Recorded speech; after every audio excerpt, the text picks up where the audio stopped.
How did one careless joke at the holiday party become an HR investigation and the end of my marriage? I mocked my husband to impress coworkers and justify my boss's attention. But 3 weeks later, I'm Eustacia Vi, and I need you to understand something before you judge me too harshly. Ambition in a woman is always going to look different than ambition in a man, and if that means I have to bend a few rules to get ahead in this industry, then that is exactly what I am going to do.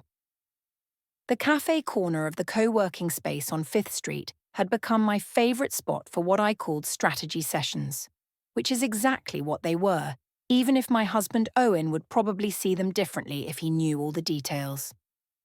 Dominic Ashford, my boss and the senior director of marketing at our tech firm, sat across from me in the booth with his laptop angled toward mine, his knee pressing lightly against my thigh under the table in a way that felt both accidental and entirely deliberate. The espresso machine behind the counter hissed and steamed, covering the sound of our low laughter as he leaned in to compliment the campaign deck I had put together over the weekend, his hand lingering on my wrist just a moment longer than necessary. I told myself this was networking, pure and simple, the kind of mentorship that ambitious women need if they want to break through the glass ceiling that still exists, no matter what anyone says about progress and equality. Dominic understood my vision in a way Owen never could, because Owen worked in IT support at some boring insurance company where the most exciting thing that happened all week was a server migration, and he simply did not have the capacity to understand the high-stakes world I operated in every single day. My phone buzzed on the table between our coffee cups, and I glanced down to see a text from Owen asking what time I would be home for dinner, which struck me as clingy and small-minded, given that it was barely 10 in the morning and I had a full day of meetings ahead of me. I swiped the notification away without responding, and Dominic noticed, raising an eyebrow with that knowing smile that made me feel seen in a way I had not felt in years.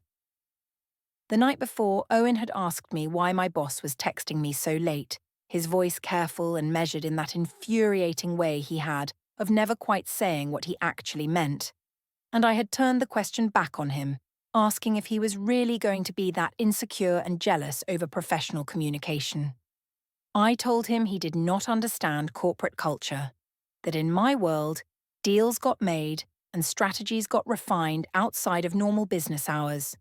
and that if he wanted me to succeed, he needed to stop questioning every little thing I did.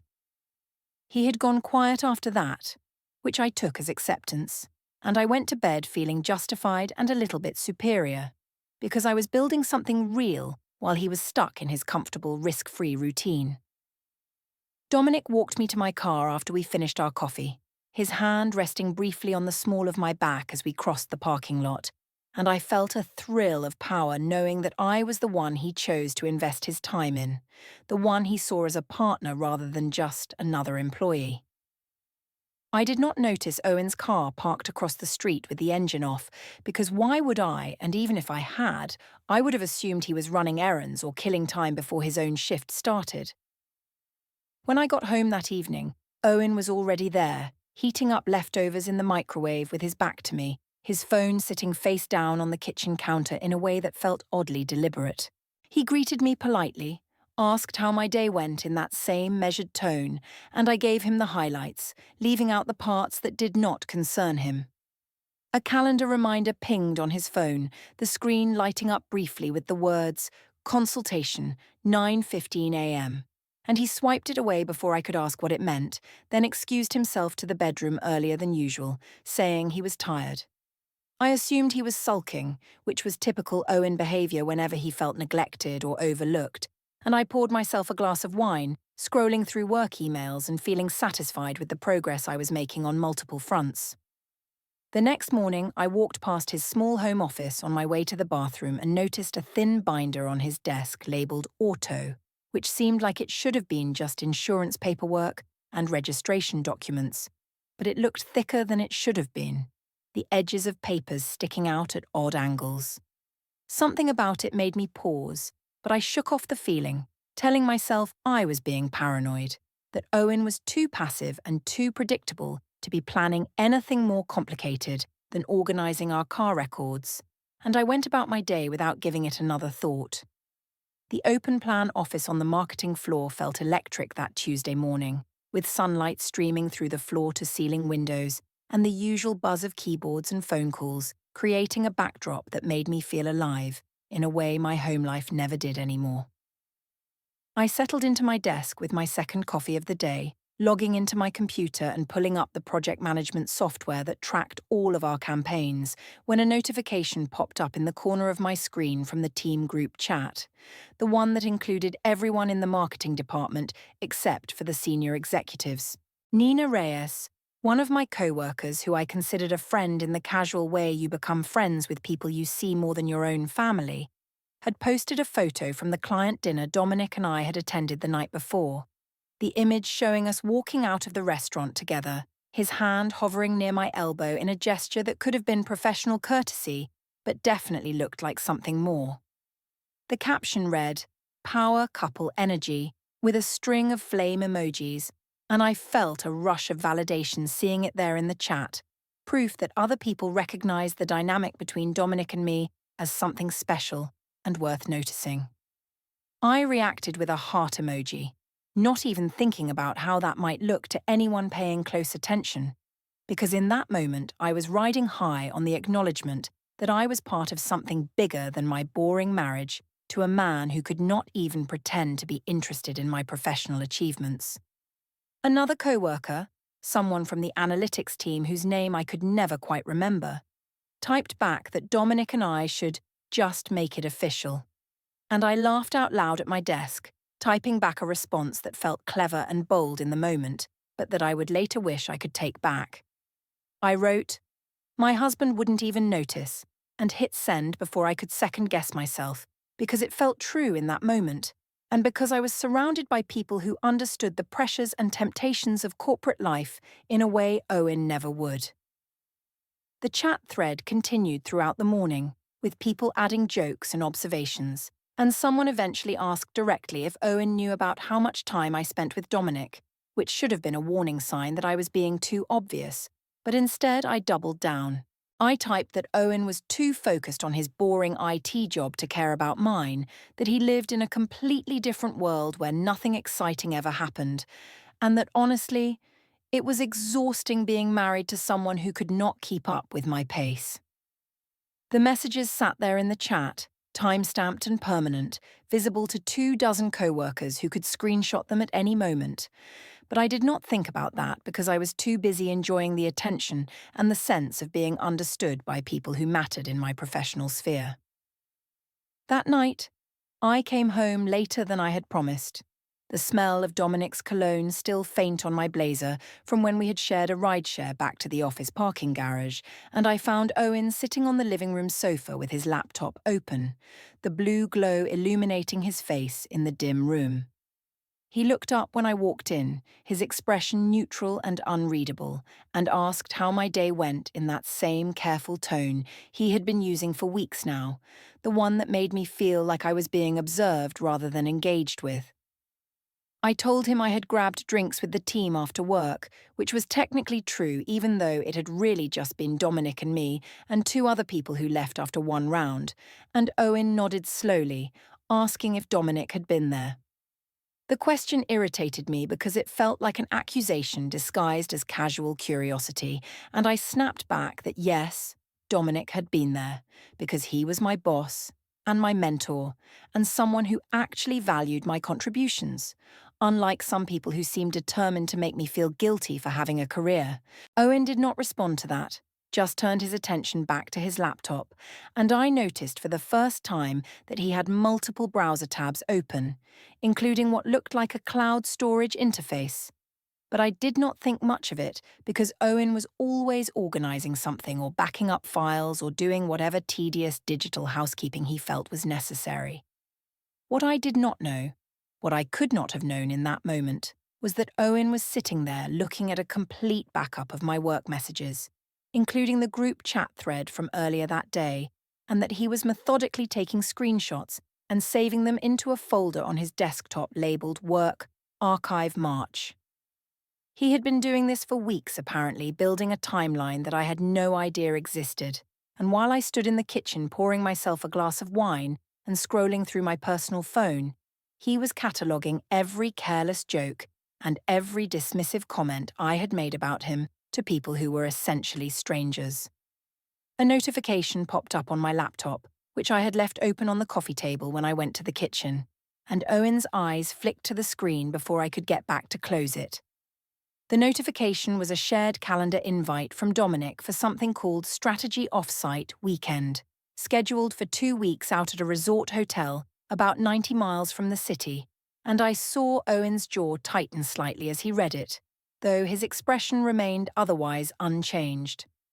I rushed over and closed the laptop, laughing in a way that sounded forced even to my own ears, explaining that it was just a team retreat, a chance for the marketing department to do some planning away from the distractions of the office, and that spouses were not invited because it was a working event. Owen asked why the calendar invite had only 2 names on it, mine and Dominic's, if it was a team retreat. And I felt a flash of anger at being questioned like this, at having to justify my professional obligations to someone who clearly did not understand how senior leadership operated.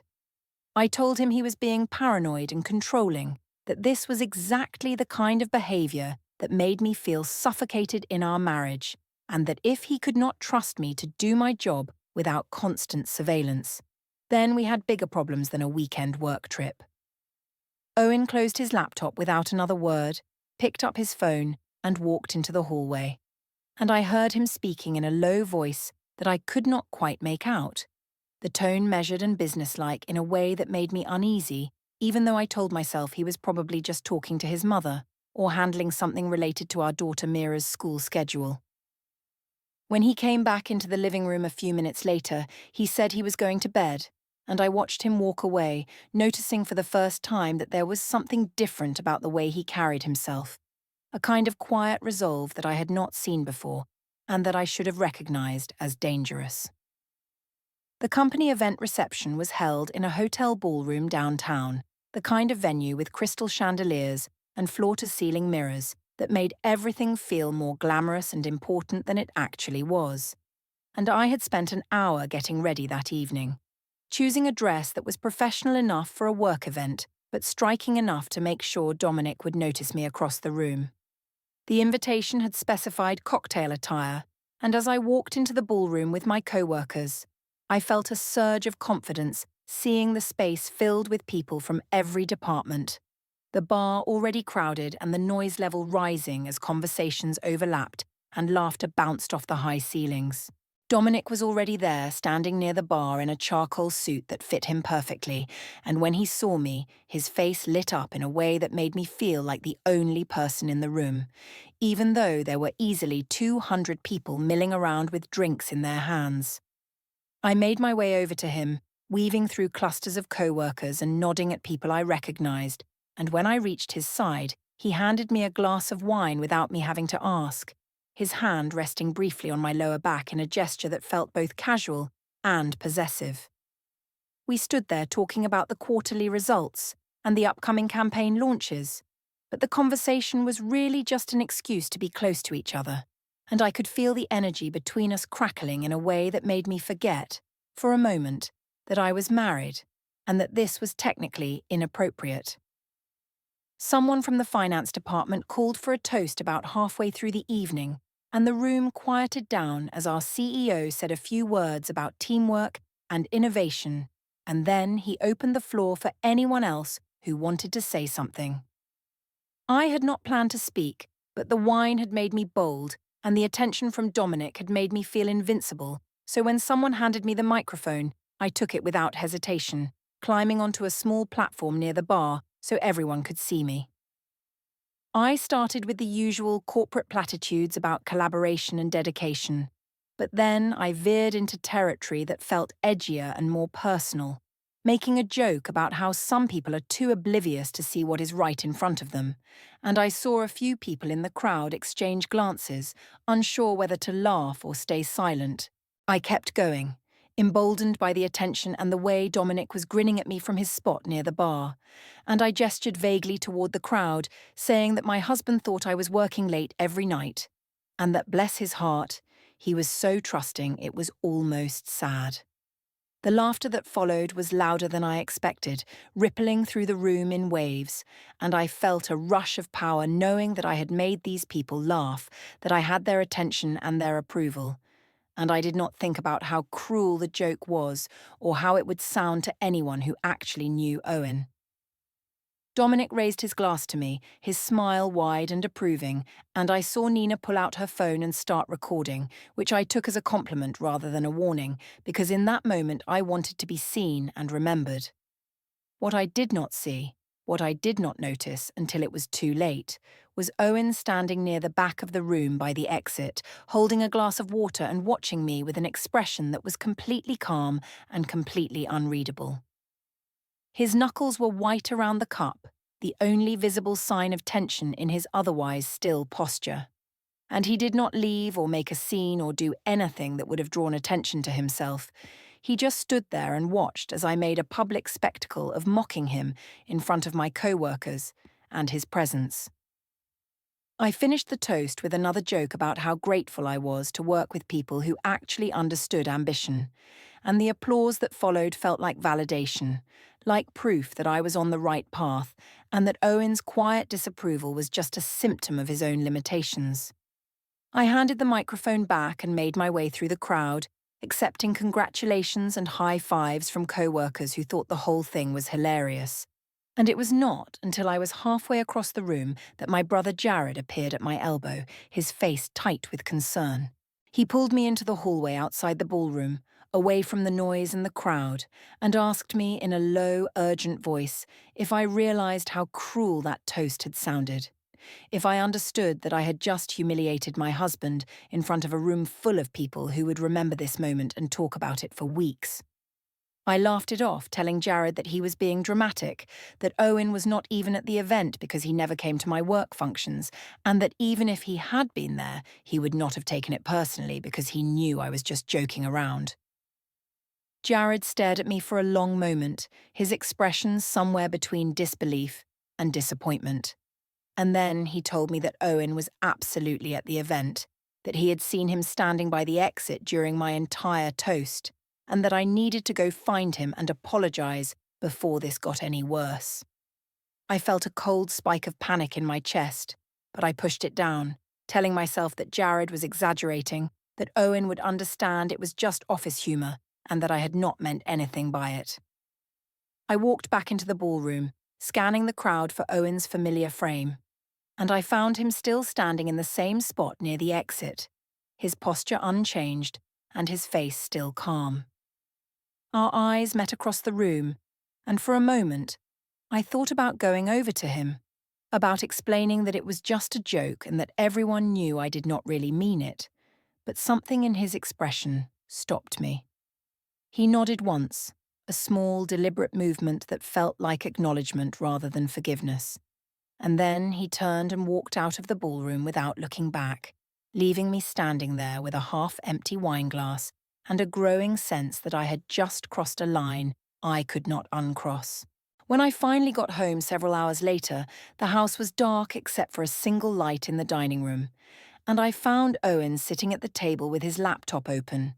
a spreadsheet visible on the screen showing columns of dates, locations, and initials that I could not quite make sense of in my wine-fogged state. He closed the laptop when I walked in, his movements calm and unhurried, and told me we needed to talk about Mira's school schedule, as if nothing unusual had happened that evening, as if he had not just witnessed me publicly mocking him in front of 200 people. I tried to engage him in conversation about the event, to gauge whether he was angry or hurt, but he deflected every attempt, keeping the discussion focused on logistics and schedules and pickup times. And I went to bed that night with the uneasy feeling that something fundamental had shifted between us, even though I could not quite articulate what it was or why it made me so deeply uncomfortable. I'm standing in the elementary school pickup line on a Thursday afternoon, surrounded by other parents who are scrolling through their phones or chatting in small groups while waiting for the dismissal bell, and I feel the weight of their glances in a way I have never felt before, as if everyone knows something about me that I thought was private. Mira comes running out when the doors open, her backpack bouncing against her small frame, and she climbs into the back seat of my car with the kind of energy that 6-year-olds have at the end of a school day, immediately launching into a story about something that happened during art class. I listen with half my attention while navigating out of the parking lot, nodding and making the appropriate sounds of interest, but my mind is elsewhere, replaying the company event from 2 nights ago and the strange, distant way Owen has been acting ever since. We are halfway home when Mira goes quiet in the back seat, and then she asks in a small, careful voice why Daddy did not come to her concert last week, the one where she sang a solo in the second-grade chorus performance. I feel a flash of irritation because I know where this is going, and I tell her that Daddy was busy with work, which is technically true even though I cannot actually remember what Owen said he was doing that evening because I had not been paying close enough attention. Mira is silent for a moment, and then she says something that makes my hands tighten on the steering wheel. Her voice still small but pointed in the way that children can be when they are repeating something they have overheard. She tells me that I was busy too, and that I did not come either, and that her teacher had asked if everything was okay at home, because usually at least one parent shows up to these things. I scramble for an explanation, telling Mira that grown-ups have complicated schedules and that sometimes work emergencies come up that cannot be avoided. But even as I say it, I can hear how hollow it sounds, how much like an excuse rather than a reason. I glance in the rearview mirror and see Mira looking out the window with an expression that is too serious for a 6-year-old, and I realize with a uncomfortable jolt that she is keeping score in a way I had not anticipated, that she is noticing our absences and our distance, and the way Owen and I barely speak to each other anymore, except to coordinate logistics. When we pull into the driveway, I notice one of the other mothers from Mira's class driving past slowly, her eyes lingering on my car for just a moment too long. And I wonder what she has heard, what rumours have made their way from my office to the school pickup line through whatever mysterious network connects these things. That evening, after I have made Mira dinner and helped her with homework and put her to bed, I find Owen in the living room, sitting in the armchair by the window with a book open on his lap, though I notice he has not turned a page in the 10 minutes I have been watching him. Mira had asked him a question before bed, something I overheard from the hallway but pretended not to hear, about why he and I do not sleep in the same bed anymore. And Owen's answer had been gentle and careful, something about needing different sleep schedules and not wanting to disturb each other, but I could hear the strain in his voice, the effort it took to make that explanation sound reasonable. I want to confront him about it, to ask why he is putting ideas in our daughter's head, but I know that is not fair because Mira is observant enough to notice these things on her own, and blaming Owen for her questions would only make me look worse. The next morning, Owen's phone rings while he is making coffee, and I see his mother's name flash on the screen before he picks it up and walks into the other room, his voice dropping to a low murmur that I cannot quite hear through the closed door. I press my ear against the wood, feeling ridiculous and invasive but unable to stop myself,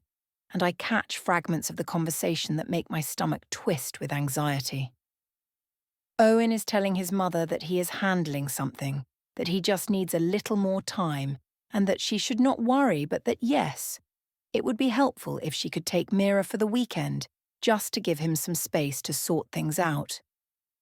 When he comes back into the kitchen, I am sitting at the table pretending to read something on my phone, and I ask him with forced casualness what his mother wanted, why she is suddenly offering to take Mira for the weekend when that is not part of our usual routine. Owen looks at me for a long moment, his expression unreadable, and then he tells me that his mother just wants to spend time with her granddaughter, that there is nothing unusual about it, and that I am reading too much into a simple family visit. I push back, my voice rising despite my efforts to stay calm, accusing him of turning his family against me, of poisoning them with whatever narrative he has been building about our marriage, and Owen's response is quiet, but firm in a way that feels more threatening than if he had yelled. He tells me that he has not said a word to anyone about what is happening between us, that his family is drawing their own conclusions based on what they can see, and that if I am worried about what people think, maybe I should consider why my behavior is giving them reasons to worry. The conversation ends there because I do not have a good response, and Owen leaves the room before I can formulate one, his phone buzzing in his pocket with a text from an unknown number that lights up the screen just long enough for me to see the preview. Documents ready for review. Confirm pickup location. He deletes the notification immediately, his thumb moving across the screen with practiced efficiency, and I feel a spike of panic wondering what documents he is talking about, what he could possibly be reviewing that requires this level of secrecy. I demand to know who texted him, my voice sharper than I intend, and Owen tells me it is just work, that his company is updating some employee files and he needs to pick up paperwork. But his tone is final in a way that tells me the conversation is over whether I like it or not.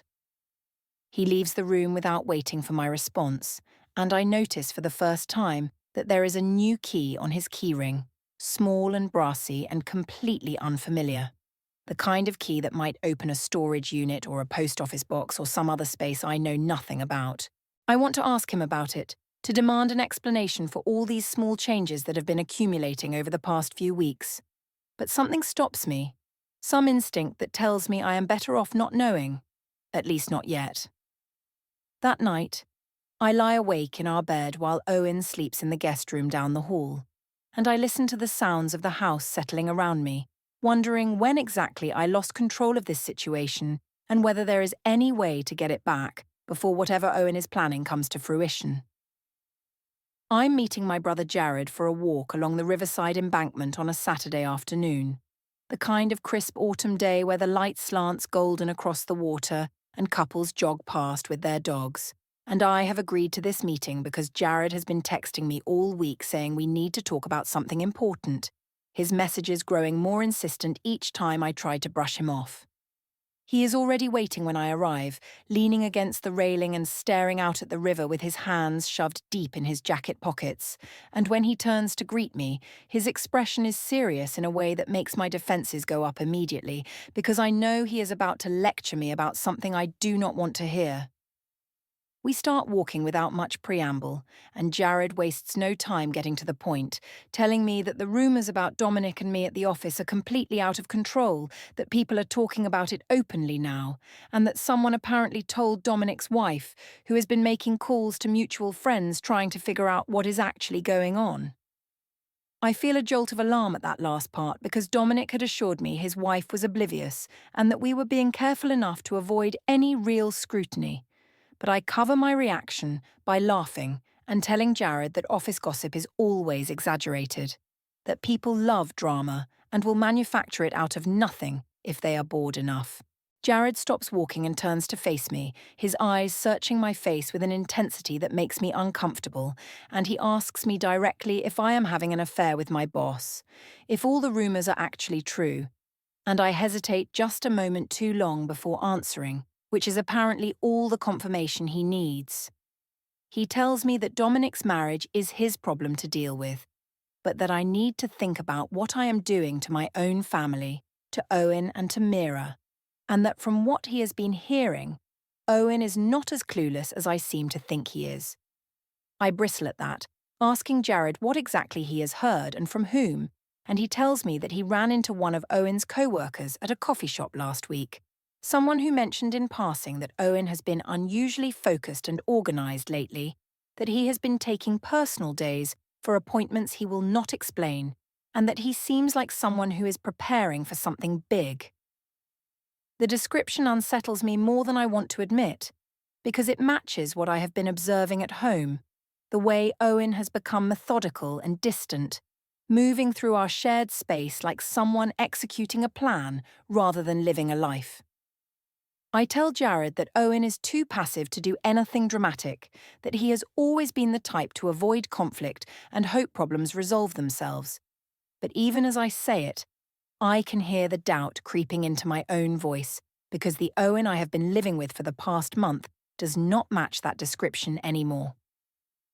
When I get home that afternoon, I find that Owen has moved even more of his belongings into the guest room, his side of our closet now noticeably emptier, with only a few shirts and pairs of pants still hanging where his entire wardrobe used to be. I confront him about it in the hallway, asking why he is essentially moving out of our bedroom when we have not even discussed separation.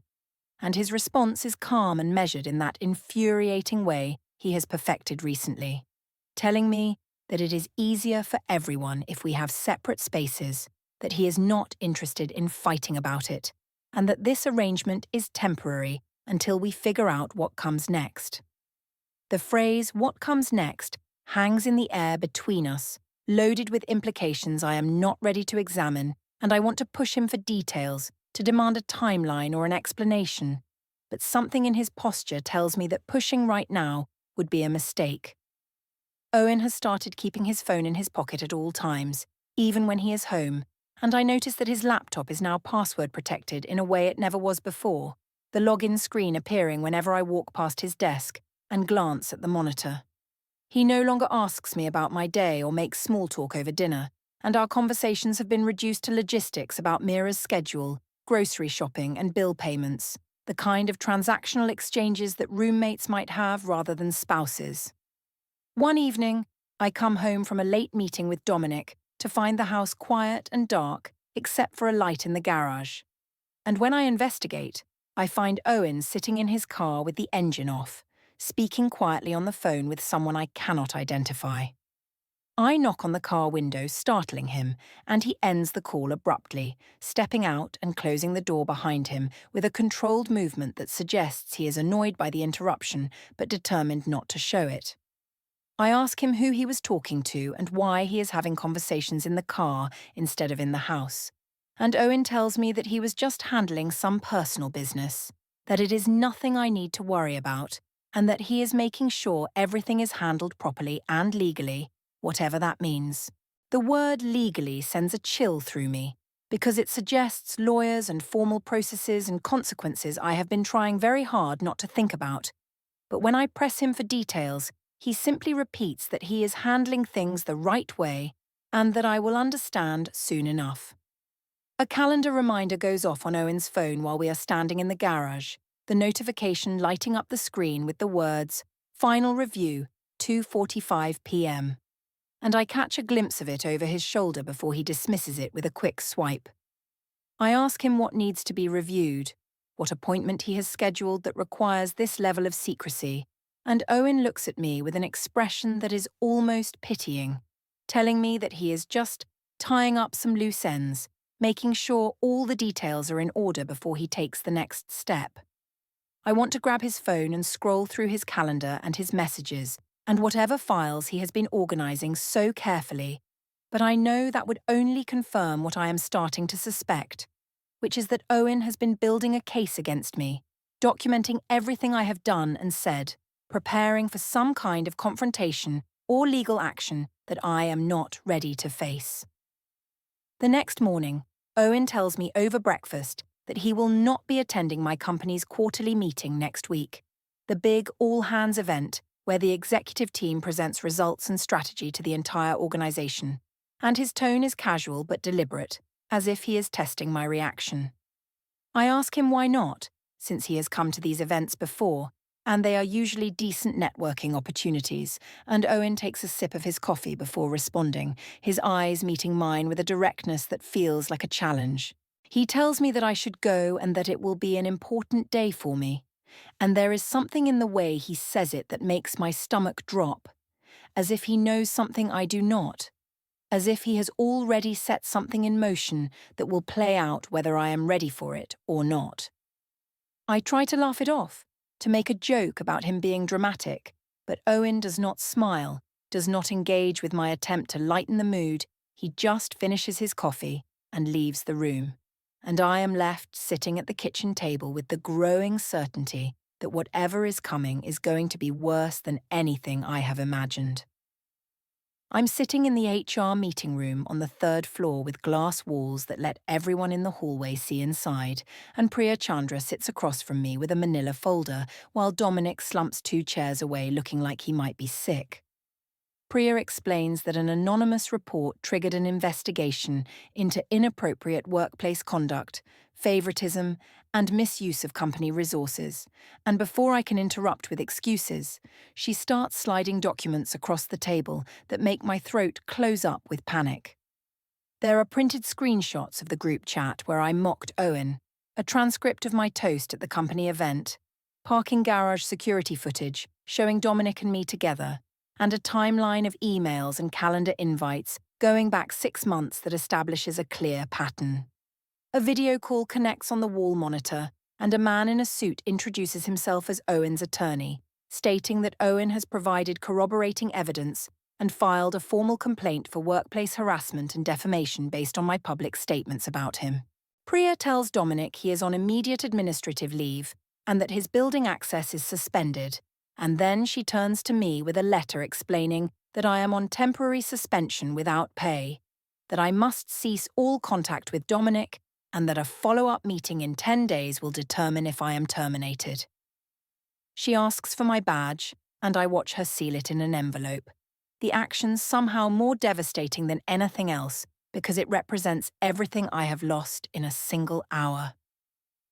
The meeting ends and I walk through the hallway feeling dozens of eyes on me, co-workers whispering and looking away when I glance in their direction. And when I reach the lobby, I see Owen standing near the exit with a portfolio under his arm and a business card in his hand. He nods once without speaking, then walks out into the daylight, and I stand alone in the lobby understanding that he was never blind,